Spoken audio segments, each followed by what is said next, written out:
بسم اللہ الرحمن الرحیم۔ ام المؤمنین حضرت عائشہ فرماتی ہیں کہ ایک دن حضور صلی اللہ علیہ وآلہ وسلم کا دریائے رحمت جوش میں تھا۔ آپ صلی اللہ علیہ وآلہ وسلم نے فرمایا، مانگو عائشہ، آج کیا مانگتی ہو؟ جو مانگنا ہے آج مانگ لو۔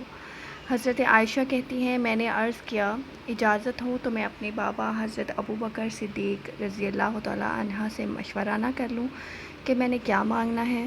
تو آپ صلی اللہ علیہ وآلہ وسلم نے فرمایا، جائیے کر لیجئے مشورہ۔ تو حضرت عائشہ والد گرامی کی خدمت میں حاضر ہوئیں اور فرمایا، حضور صلی اللہ علیہ وآلہ وسلم کی رحمت کا باڑا برس رہا ہے، اور حضور صلی اللہ علیہ وآلہ وسلم نے فرمایا ہے، عائشہ جو مانگنا ہے مانگ لو۔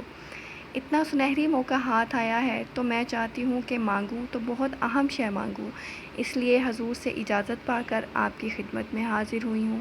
مجھے بتائیے حضور صلی اللہ علیہ وآلہ وسلم سے کیا مانگوں، تاکہ کوئی چھوٹی چیز نہ مانگوں، کوئی بڑی چیز مانگوں۔ تو حضرت ابوبکر صدیق رضی اللہ تعالیٰ عنہ نے فرمایا، عائشہ بیٹا، حضور صلی اللہ علیہ وآلہ وسلم سے جا کر کہنا کہ معراج کی خلوت خاص میں اللہ نے جو آپ صلی اللہ علیہ وآلہ وسلم سے راز کی باتیں کی، ان میں سے کوئی ایک بات بتا دیں۔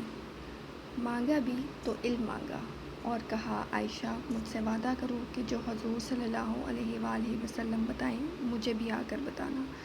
ام المؤمنین حاضر خدمت ہو گئیں تو حضور نے پوچھا، عائشہ مشورہ ہو گیا؟ تو کہا، جی حضور صلی اللہ علیہ وآلہ وسلم، معراج کی خلوت خاص میں جب آپ صلی اللہ علیہ وآلہ وسلم حاضر ہوئے تو رب نے جو راز و نیاز کی باتیں کی ان میں سے ایک بات بتا دیں۔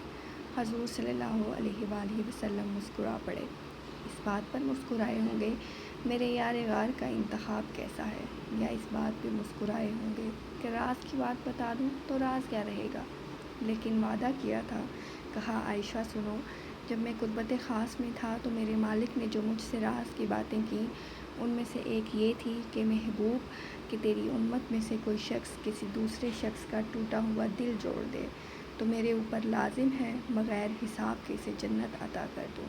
سبحان اللہ۔ ام المؤمنین بہت خوش ہوئیں اور والد گرامی کے پاس آئیں اور ساری کہانی سنائی۔ بہت خوش تھیں، لیکن حضرت ابوبکر صدیق رضی اللہ تعالیٰ عنہ نے سنا۔ ام المؤمنین بہت خوش ہوئیں اور والد گرامی کے پاس آئیں اور ساری کہانی سنائی۔ بہت خوش تھیں، لیکن حضرت ابوبکر صدیق رضی اللہ تعالیٰ عنہ نے سنا تو رونے لگے۔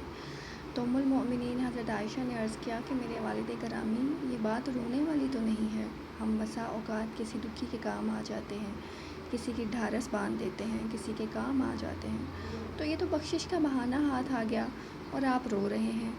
تو آپ نے فرمایا کہ عائشہ تصویر کا دوسرا رخ بھی دیکھو، اگر کوئی ٹوٹا ہوا دل جوڑے گا تو بغیر حساب کے جنت میں جائے گا، اور اگر کوئی کسی کا دل توڑ بیٹھے تو سیدھا دوزخ میں جائے گا۔ میں اس بات پہ رو رہا ہوں کہ ہم سے کسی کا دل نہ ٹوٹ جائے۔